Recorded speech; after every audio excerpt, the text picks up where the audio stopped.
लगभग 9 महीने हो चुके हैं दुनिया को कोरोना वायरस से जूझते हुए। इसके अलावा भी कई बीमारियां लोगों को परेशान कर रही हैं। कोरोना के लिए वैक्सीन बनाई जा रही है। कोरोना मरीजों को कुछ एंटीवायरल दवाई भी दी जा रही हैं। लेकिन क्या आपको पता है वैक्सीन और दवा में क्या अंतर है? कैसे काम करते हैं ये दोनों? क्या इन दोनों का असर एक जैसा होता है? इन सारे क्वेश्चन के आंसर जानने के लिए प्लीज़ वीडियो को एंड तक ज़रूर देखिएगा। तो चलिए सबसे पहले बात कर लेते हैं वैक्सीन की। आखिर वैक्सीन होती क्या है? वैक्सीन, जिसे हम टीका भी कहते हैं, ये आपको बीमारी से बचाने के लिए होती है। यह बीमारी किसी भी तरह के बैक्टीरिया या वायरस से हो सकती है। यह शरीर में एक ऐसे एजेंट के तौर पर विकसित की जाती है जो आपको ख़ास तरह के बैक्टीरिया या वायरस से बीमार होने से बचाती है। वैक्सीन इसलिए बनाई जाती है ताकि उसे आपके शरीर में डालकर आपको कई तरह की बीमारियों से लड़ने लायक बनाया जा सके, जैसे chicken pox, HIV, hepatitis B, polio, खसरा आदि। यानी आपके शरीर की प्रतिरोधक क्षमता यानी इम्यून सिस्टम को मजबूत बनाया जा सके। अगर हम बात करें दवाओं की, तो दवाएं वो होती हैं जो आपको बीमारियों से ठीक करती हैं, जैसे दर्द, बुखार, उल्टी आने जैसे लक्षणों से आराम दिलाती हैं। ये आपके शरीर में हुई बीमारी के खतरनाक लक्षणों को कम या ख़त्म करती हैं। इससे आपको आराम मिलता है और बीमारी धीरे धीरे ख़त्म हो जाती है।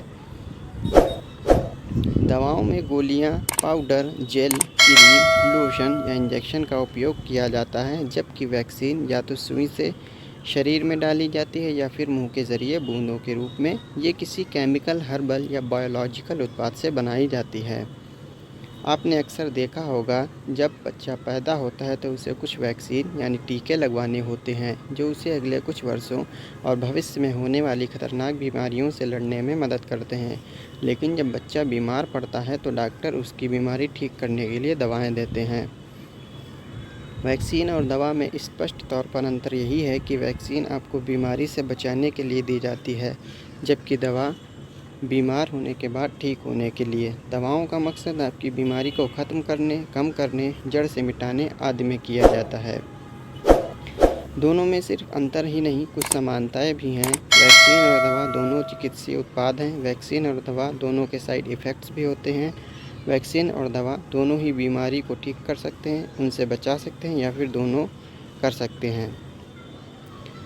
अगर हम बात करें वैक्सीन की, तो वैक्सीन ज़्यादातर बायोलॉजिकल उत्पाद होते हैं, यानी किसी बैक्टीरिया या वायरस के जेनेटिक स्ट्रेन लेकर बनाए जाते हैं। लेकिन दवाएं रासायनिक, हर्बल या बायोलॉजिकल हो सकती हैं। यह निर्भर करता है दवा बनाने वाली कंपनी पर। वैक्सीन को रखने के लिए खास तरह के तापमान और परिस्थितियों की ज़रूरत होती है। वहीं दवाओं के ऊपर ऐसा नियम लागू नहीं होता। कई दवाएं ठंड में रखी जाती हैं, वहीं कई दवाएं ऐसी भी होती हैं जो सामान्य तापमान में भी आप रख सकते हैं। तो उम्मीद है आपको वैक्सीन और दवा में अंतर पता चल गया होगा और दोनों का इस्तेमाल क्या होता है इसके बारे में भी आपको जानकारी मिल गई होगी। Subscribe now thanks for and watching press this the video. bell icon. Never miss an update.